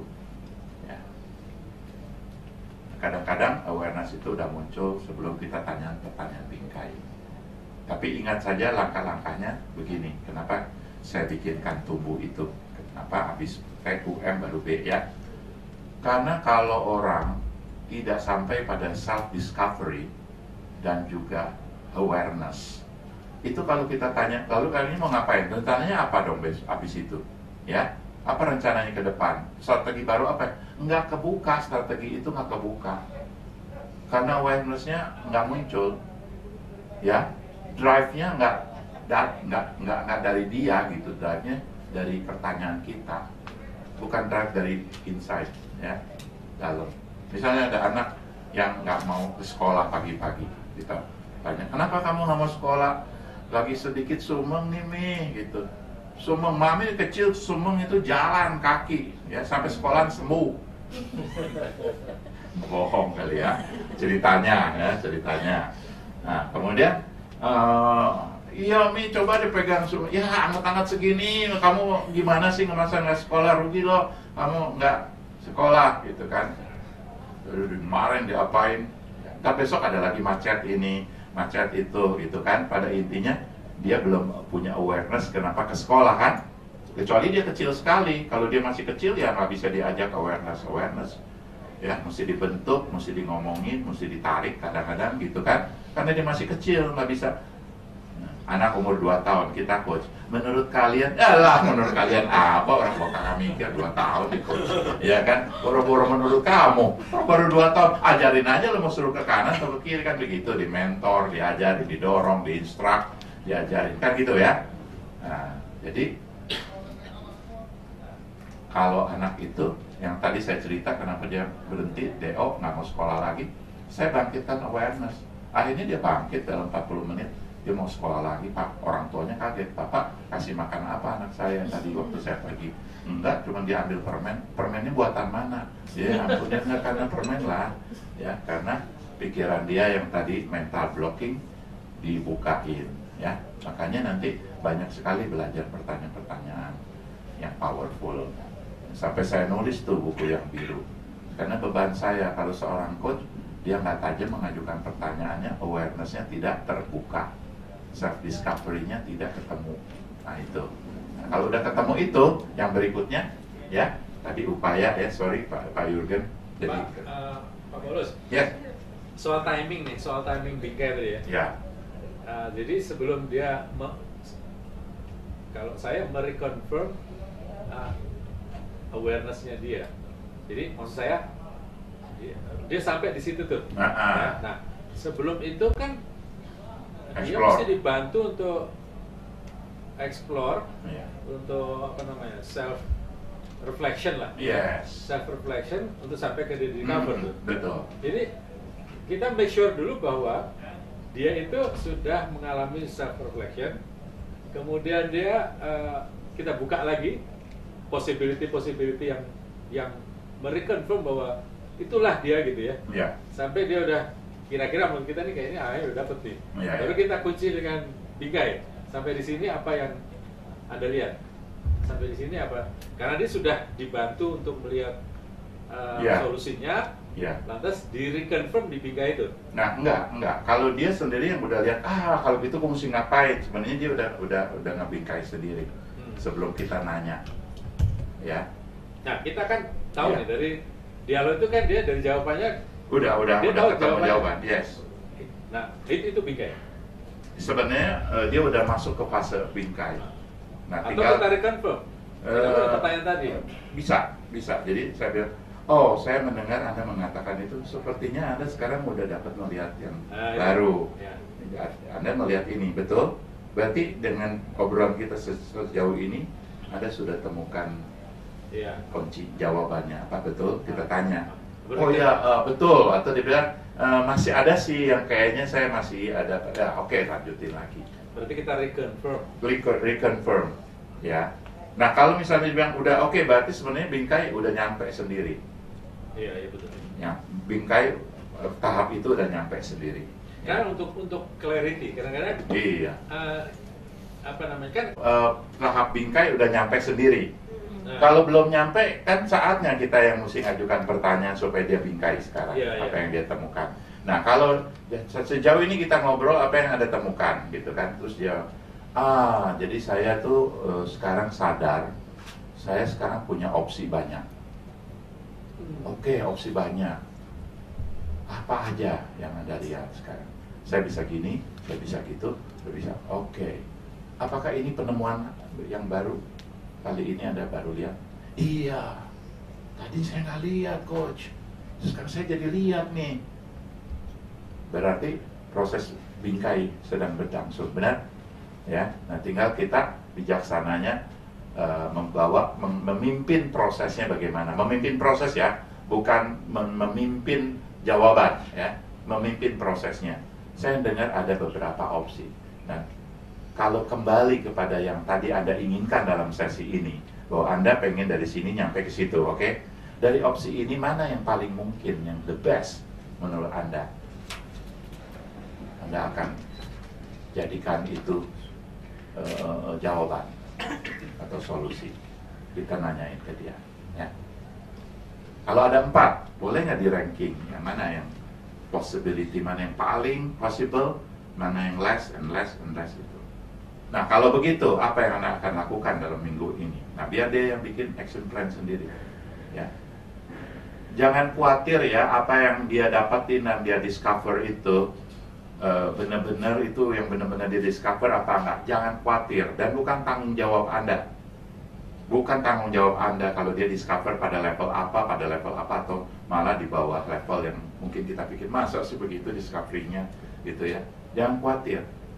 Nanti kalau ada apa-apa itu kan ada di second session yang akan ajemin. Ya, ada sesi yang berikutnya akan ajemin. Kalau ada sesuatu yang nggak benar di dalam pikiran dia, besok dia akan tanya, Coach, kayaknya waktu itu saya ngomong ini, kayaknya ada perkembangan baru nih. Kayaknya bukan itu deh yang aku lihat. Oke, apa yang kamu lihat? Nggak usah takut, karena percakapan sebelumnya itu bukan tanggung jawab Anda. Anda hanya mengajukan pertanyaan kok. Tanggung jawab ada di dia menjawab. Kita nanya dia jawab, kita nanya dia jawab, dia menemukan. Itu bukan ada di pundak Anda, ya. Jadi the monkey is not your shoulder. The monkey is not on your shoulder. You just ask. Then you are the questionologist. Karena ada seorang penanya begitu. Saya punya klien begitu. Salah satunya saya masih ingat adalah satu kasus ya. Dia kan nggak tahu. Dia jawab, ada apa yang kamu temukan? Enggak. Udah selesai ya, oke. Mungkin Anda belum lihat apa-apa sampai di sini. It's okay. Nggak apa-apa, kita kan masih dalam proses, ya kan? Nanti next time, kapan Anda mau terusin, kasih tahu saya, make a call, oke? Nah, oke, Coach, terima kasih. Nah, oke. Nah, akhirnya, terus dia pulang dong, ya. Oh ya, dia mampir dulu dong ke administrasi atau apa. Nah, dia pulang. Udah pulang, kira-kira saya juga nggak nyangka gitu loh, dia telepon balik. Dia WA call. Jadi saya lihat dia, gitu. Ini udah 20 menitan. Dia bilang gini, Coach, I'm driving now. Ya, terus kenapa? Sejak keluar dari kantor Coach itu, sampai sekarang ini saya ada di tol ini, itu pertanyaan Coach tadi itu terngiang-ngiang terus di kepala saya, terngiang-ngiang terus di kuping saya gitu. Oh, oke. Pertanyaan apa? Ya, Coach nanya sama saya, gini. Nah, terus kenapa emangnya? Ya, justru saya sekarang jadi temukan jawabannya coach. I'm driving now. Saya lagi kendara ini. Pertanyaan itu terngiangnya. Sekarang coach, aku udah tahu mesti ngapain coach. Aku udah dapat jawabannya coach. Thank you banget coach, thank you. Ya, waktu itu dia datang bulan Agustus sampai bulan 31 Oktober dia harus kejar target tutup itu apa asuransi. Dia mesti dapetin 200M kalau nggak salah. Debitur apa debitur atau apa? Closing. Apa? Closing. Ya, orang baru ya, dia harus tutup sampai 200M kalau nggak salah ya. Itu tinggal berapa bulan tuh? Tinggal 3 bulan, Agustus, September, Oktober. Kan saya nanya kenapa ini penting. Saya kepengen sekali bisa jalan-jalan ke Eropa. Ya. Kenapa jalan-jalan itu penting? Ya sebagai reward lah, saya juga belum pernah ke Eropa. Jadi this is satu opportunity saya banget kalau saya bisa tumbuh. Jadi kamu dari target depan, belakang berapa sih? Cuman kalau saya bisa sampai 3 ini cover, bisa close. Ini asuransi agen ya. Saya bisa close 200M. Entah dari mana. Nah, saya bisa seperti itu. Jadi saya mau minta di coach bagaimana dalam 3 bulan ini coach, saya mau dapetin 200M. Saya nggak boleh judge dong. Dia punya kemauan ya kan. Saya bukan dia ya kan. Dia yang bikin sendiri masa apa yakin, apa realistis, nggak boleh gitu kan. Biarin aja orang dia yang maunya segitu ya nggak. Oke, kalau begitu, oke, kita ngobrol gitu kan. Nah itu sampai yang terakhir katanya, kamu dapetin apa? Nggak dapat apa-apa ya coach ya, gitu kan? Ya udah, apa-apa. Nah itu habis pulang 20 menit di jalanan dia nelpon saya. Saya sekarang dapat coach. Nah, amazingly, ini udah nggak ketemu nih 6 bulan, ketemu lagi di mana dalam satu event. Gimana? Akhirnya kamu pergi nggak? Pergi coach, thank you, lupa ngomong. Ya, saya dapat 200M dalam 3 bulan. Close asuransi itu. Premi, iya. Wow, amazing. Itu bukan amazing lagi coach, itu jawaban doa coach. Ya udah, kalau doa mah gue nggak bisa lawan. Ya, gue nggak bisa lawan deh kalau itu jawaban doa mah. Ya, itu yang maha kuasa punya itu ya. Tapi kan maksudnya di bagian Tuhan ada, di bagian dia juga ada dong, ya kan?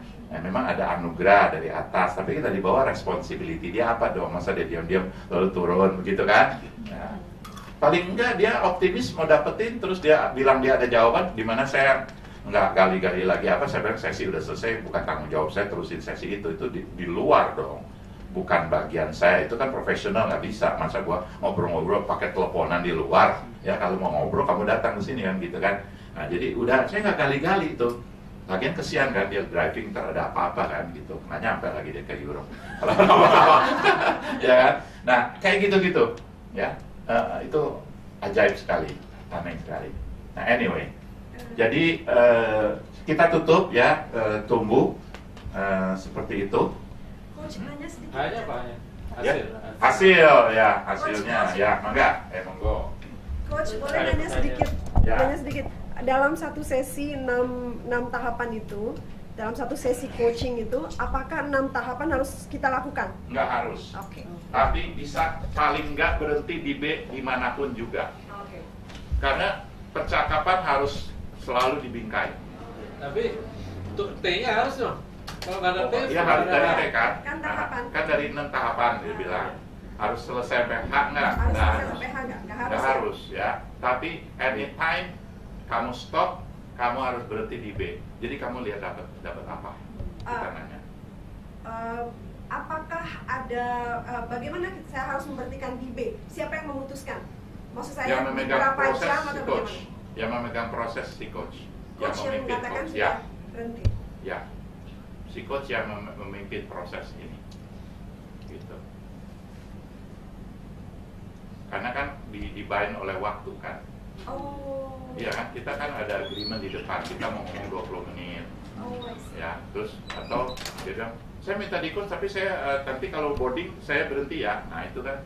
Oke. Ya. Bahkan kan kalau udah 20 menit nih, tinggal 5 menit lagi, si coach akan ngasih tahu Itu yang saya belajar juga ya Pak Alex, yang waktu Yonatan ya di sana itu si coach harus bilang ini tinggal 5 menit lagi, waktu kita tinggal 5 menit, jadi apakah kita akan stick 5 menit lagi atau kita mau tambahin. Kita nanya, minta izin sama si klien, oh udah saya memang 5 menit aja deh, karena saya saatnya Anda mengambil keputusan ya, 5 menit itu apa yang terbaik harus diucapkan ya. Nah, saran saya adalah langsung bingkai, karena di situ kan dia mesti misalnya waktu masih ada nih ya, tumbuhnya udah selesai, misalnya waktu 1 jam tumbuhnya dapat di 45 menit tuh ya, masih 15 menit ya. Nah itu kita lanjut. Enggak lah, udah apa, kita nanya sama dia sampai di sini apakah sesi kita cukup buat Anda? Dan tanya ya, ini ya. Kalau dia bilang, udah cukup ya udah. Apakah Anda akan melanjutkan dengan isu yang lain, isu yang baru? Kalau kita apa namanya itu, menguatkan, misalnya gini, dikasih dia challenge dengan, atau jangan challenge ya, tanya commitment and accountability-nya dia. Misalnya gini, kita tanya how will you commit, how will you manage your commitment to execute, gitu ya.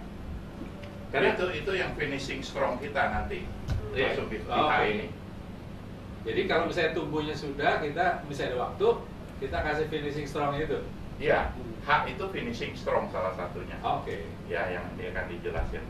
Jadi how will you manage your commitment? Ya. Gitu kan? Oke. Oke. Dengan upaya sudah ada action step ya. Dengan coachee sudah menentukan action step yang bisa dilakukan. Dengan pertanyaan tentang hasil itu melihat mungkin keseluruhan proses. Di mana dia sudah ada sejauh hal yang baik sudah tercapai ya, di dalam menuju ke target, menuju ke tujuan. Action plan dibuat atau didesain oleh coachee, didampingi oleh coach sampai target coachee dapat dicapai sesuai dengan harapannya ya, supaya ya melihat sampai target itu tercapai ya. Kalau Pak Alex nanti target ya tadi tujuan untuk meningkatkan revenue ya, sampai berarti mendampingi coachee sampai sudah berhasil, berarti itu target. Di situ ya sekarang dengan upaya itu kita bisa sampai kemana, hal yang baik yang sudah tercapai dengan tindak lanjut atau apa yang diharapkan bisa tercapai, dan juga apa rencana selanjutnya ya, juga nanti terkait dengan coaching sesi berikut, mungkin kapan dalam seminggu lagi, karena perlu direfleksi lagi, tindakan sudah harap diselesai, berarti perlu refleksi lagi atau lebih lanjut sampai bisa selesai target. Kadang memang coachee juga memutuskan ya sekarang saya tidak perlu coach lagi, saya bisa menyelesaikan itu juga sendiri ya, karena mungkin dia minta coach untuk mencapai satu tujuan. Dalam kasus ini juga coachee tidak datang lagi ya kepada Pak Paulus, tapi dia sudah mencapai tujuannya. Jadi sudah selesai. Tapi tanggung jawab tetap untuk kalau kita masih dalam hubungan dengan klien, tetap untuk sampai target tercapai. Jadi coach membuatkan action plan worksheet sebagai alat untuk menolong coachee memberi pertanggungjawaban atas penemuan-penemuan dia. Kita bisa menyusun. Ya, menggunakan. Salah kurang enak. Menggunakan action plan worksheet.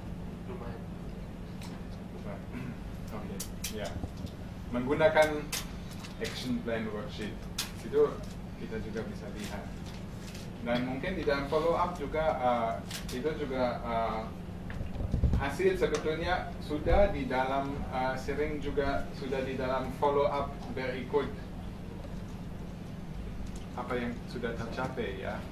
Dalam pertemuan berikut kita bertanya hal yang baik yang sudah tercapai dengan action step yang dilakukan action step yang mana yang bisa dilakukan. Tidak selalu semua action step dilakukan karena mungkin ada perubahan situasi atau apa, sehingga beberapa mungkin tidak dilakukan. Tapi yang penting memonitor juga kemajuan dan membesarkan hati kalau ada kemajuan, dan kalau masih ada kekurangan sampai ke target, ya mengalamatkan itu supaya coach didukung untuk mencapai target. Oke, terima kasih Coach. Saya lanjutkan ya.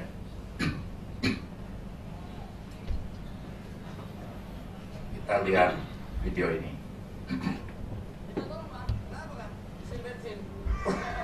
Kau tahu ini usaha aku tambal ban, bukan bom bensin. Kau macam-macam, banyak temanku di sini ya. Kau yang macam-macam. Nggak ada tambal ban pakai D.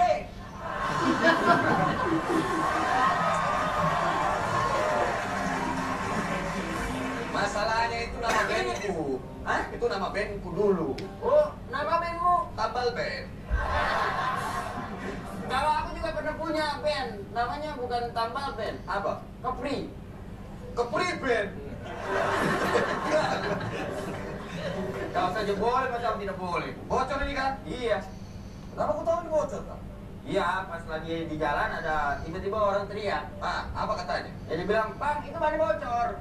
Apa kau bilang? Ya saya bilang, ya saya nggak tahu, saya kan lagi ngendarain. Apa katanya? Jadi bilang, hati-hati kalau ban bocor itu nanti bisa celaka. Ah, apa kau bilang? Mana saya ngerti. Kalau ini ban bocor, saya bilang terima kasih lah udah bantu saya bilangin. Ah, apa katanya? Saya bilang, ya udah mendingan cari tambal ban. Ah, apa kau bilang? Tenang aja, saya pasti cari tambal ban. Ah, apa katanya?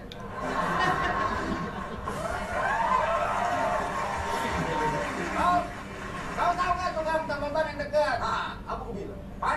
Pasti di pinggir jalan ada tukang tambal ban. Apa katanya? Apa katanya? Apa katanya?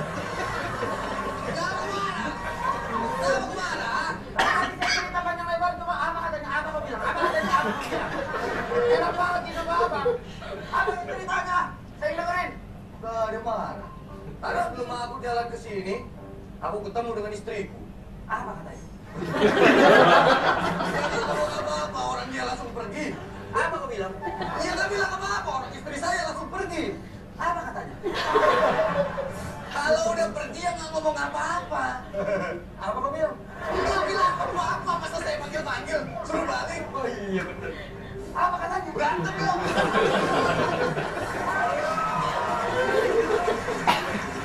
Apa bikin kesel aku aja? Enak gak? Enak. Ya makanya orang cerita di timpalinnya enak cuma dua kalimat. Apa katanya? Apa kau bilang? Apa katanya? Apa kau bilang? Itu ciri khas orang sana. Di sini kan kamu ceritanya mau nambal ban, Ah, ya? Saya langsung nanya dong. apa katanya? Dia katanya itu, bang, bannya bocor ini, aku tambal. Apa kau bilang? Aku bilang nanti aja tambalnya gitu. Apa katanya? Bocornya kira-kira berapa gitu? Apa kau bilang? Ya saya bilang diperiksa dulu. Apa katanya? Saya nggak usah kesini dah.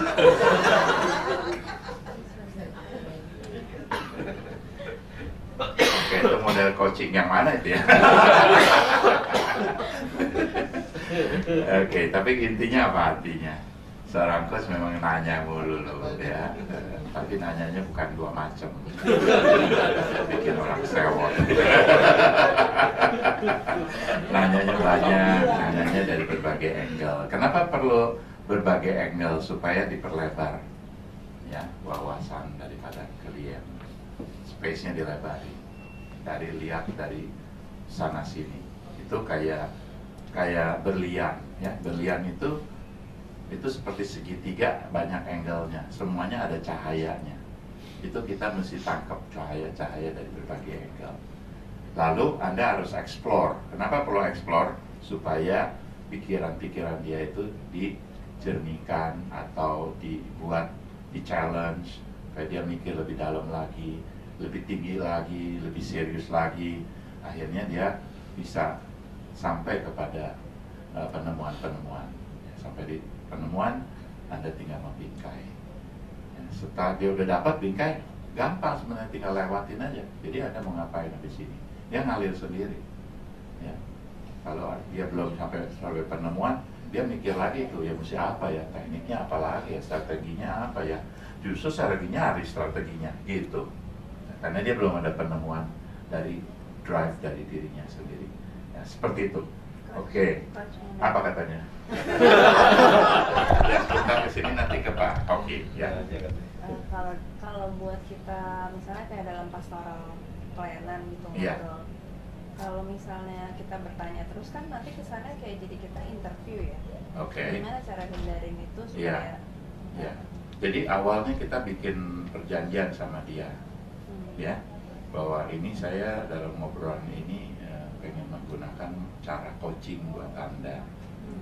Coaching itu bukan ini, tapi banyak pertanyaan, tapi ini pertanyaan menolong kamu nanti bisa menjawab dari pikiran sendiri, bukan karena dari saya.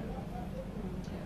Kalau dari saya, jawabannya nanti berarti kamu belajar copy paste, copy paste. Ya. Kita kasih dulu penjanjian coaching itu.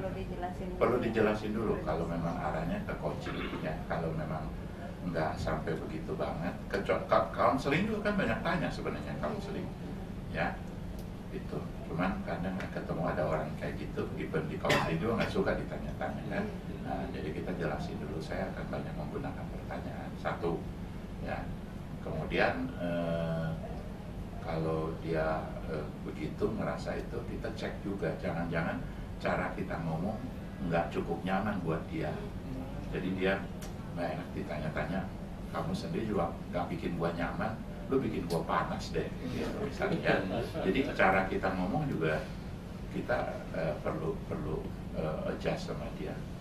Ya, makanya di dalam building rapport kan ada yang namanya mirroring. Kalau dia begini ya kita ikutin. Kalau dia, wow, kita biasanya tenang, kita bisa ikut juga ngomongnya rada berdinamis sama dia. Jangan dia dinamis, kita bisa nggak tenang sedikit, jangan digituin, orang memang dia orangnya begitu. Cuman kita sesuaikan, ya. Jadi kita ikutin flow-nya, ya. Ke kanan, tinggal ditanya ke kanannya apa. Kamu suruh ke kiri, kita ke kiri, tinggal kita tanya di area kiri ini ada apa aja. Ya, kalau waktunya cukup, ya tadi kan contohnya 20 menit pasti kita nggak bisa banyak-banyak explore, ya. Apalagi kalau saya kasih demonstrasi, saya hanya tunjukin bagian-bagian apa yang harus saya, teknik-teknik apa yang saya mesti keluarin supaya Anda nangkap dalam meng-coach kayak apa. Ya, jadi kalau Anda punya waktu 1 jam, saya rasa 40 sampai 45 menit bisa di-explore, di-monitoring, yang dimonitor ini itu. Dia lihat juga kondisinya dia, kalau dia udah kecapean ditanya-tanya, jangan diterusin, kata Pak Paulus 1 jam. Ya, padahal 40 menit udah kecapean gini-gini, ya. Ya udah berhenti dulu di sini. Sampai di sini aja deh, kamu temukan apa? Apa yang dapat kamu simpulkan dari obrolan kita ini? Gitu-gitu. Oh ya gini. Ada klien saya, Pak, bisa nggak sebentar Pak berhenti dulu? Kenapa? Capek banget deh Pak, aduh capek banget. Oh ya udah berhenti dulu ya. Untuk dia jujur loh. Ya jujur kalau orangnya apa adanya ya, kayak gitu bagus sih. Ya dia ngomong apa adanya. Pak udah boleh nggak berhenti dulu Pak? Gitu ya. Kan kalau sama anak muda kan yang zaman milenial sekarang, iya. Makin ditanya makin males gitu kan. Nah, Kadang-kadang susah gitu ngadepinnya kayak gitu. ngomongnya mesti lebih kayak ke anak muda, jadi fun dan kayak serius tapi nggak serius, mesti kayak ikutin dia punya ini gestur apa kan banyak goyang tuh ini dan ini itu ya. Nah juga building rapport mesti penting di depan. Kalau kita udah bisa diterima oleh dia, bisa dipercaya, kita masuknya gampang. Justru ya anak muda sekarang lebih cocok, mereka lebih pengen ditanya-tanya daripada mesti gini, mesti gitu. Dia bilang, udahlah, gitu loh, tangannya just go away lah, gitu loh, jangan deket-deket, gue capek deh. Ya, diajarin. I don't want to be teach, you know, I don't want you guruin aku, gitu loh, ya kan? Iya, I don't want you to be my guru, oke, katanya. Guru udah banyak, selalu nambah satu lagi. Pak Hoki tadi ada bertanya, sebentar Renat, ya. Ya kalau tadi kita lihat di coaching ini kan lebih banyak ke kualitatif ya, kemudian perasaan atau pemikiran. Apakah kita bisa masuk ke angka-angka kuantitatif, misalnya data? Seperti tadi contoh Pak Alex, misalnya kita bisa masuk ruginya berapa, kalau ini untungnya berapa, bisa itu Pak? Bisa. Justru mengukur target tuh sampai saya nanya itu. Tadi saya semuanya 1,5 M, ya kan? Sekarang 18 tuh kan ada jomplang di situ. Nah, karena gara-gara saya tanya, boleh nggak Pak Bapak sebutkan angka? Jadi mau sampai ke situ. Jadi target waktu diukur memang mesti kuantitatif. Tapi ada target yang sulit sekali kamu mengukurnya gitu. Ya. Pak, saya pengen jadi orang Pak yang sangat beriman. Ukur deh lu sangat beriman gitu kan. Tapi kan kita tetap harus nanyakan, menurut kamu sangat beriman seperti apa? Ya gimana sih, deket dah sama Tuhan. Oke, kalau perasaan deket sama Tuhan tandanya kayak apa? Nah itu pertanyaan-pertanyaan mengukur loh itu. Ya, dekat sama Tuhan itu seperti apa? Contohnya misalnya seperti apa? Ya, mungkin dia akan sebutin contohnya ini. Jadi apakah ini yang kamu mau? Kalau kamu dalam obrolan ini kamu ingin bisa jadi ini. Iya, saya mau bisa begitu. Paling enggak kalau dia nggak keluar jadi kuantitatif, Pak Oki ya, dia bisa lebih fokus dari yang tadi besar. Tadi kan luas sekali. Saya pengen menjadi orang yang sangat beriman, itu luas sekali. Jadi kita ngomongnya begini, oke, tujuan Anda sangat bagus, namun maaf luas sekali. Bolehkah Anda mempersempit fokusnya? Apa yang Anda inginkan dari obrolan kita? Balikin lagi ke depan. Sampai kita kedengaran udah bisa keukur nih, atau udah bisa kefokus banget, udah menyempit banget. Lalu kita reconfirm ke dia, apa ini yang Anda mau? Jangan lupa reconfirm ya, sebab jangan-jangan udah ngobrol jauh-jauh nggak di reconfirm. Atau dia bilang, Pak kemana sih Pak kita ngomong? Malu deh kita tuh ya. Jadi coach malu sekali kalau begituin sama klien ya. Jadi kemana sih Pak? Oh ya, jadi Anda mau apa? Oh Bapak lupa ya? Saya juga ya, ya. Jadi jangan sampai demikian. Oke teman-teman, tadinya saya ingin pakai kartu ini untuk ini, coba ya kita lihat dulu udah sampai mana ya. Mempraktekkan model tumbuh. Saya tadinya pengen memainkan kartu ini nih, kartu tumbuh tapi udah dalam bentuk permainan dan kartu-kartu. Lalu kita cek ya, walaupun misalnya nggak selesai. Sekarang udah jam 6:40 ya, atau berapa? Jam 6. Kita makan 6:30 boleh? 6:30 atau jam 6:40 boleh? Oke, karena juga terlalu kenyang tadi ya. Tapi Ibu Sarah mah enggak. Tadi kita baru coffee break jam 4 kurang. Oke, ini kita tutup aja. Ini saya tutup juga. Jadi tumbuh itu lagi dikembangkan menjadi sebuah permainan. Sehingga kalau Anda bepergian mau nge-coach orang, bawalah permainan ini. Nanti kotaknya cuma segede begini, tebelnya segini, bisa masuk di dalam tas ya. Kita mainin ini. Saya mau pinjam meja yang gede ini ya sebagai tempat main. Yang lain boleh duduk tetap di situ. Yang lain bawa keliling mau lihat-lihat permainannya kayak apa ya.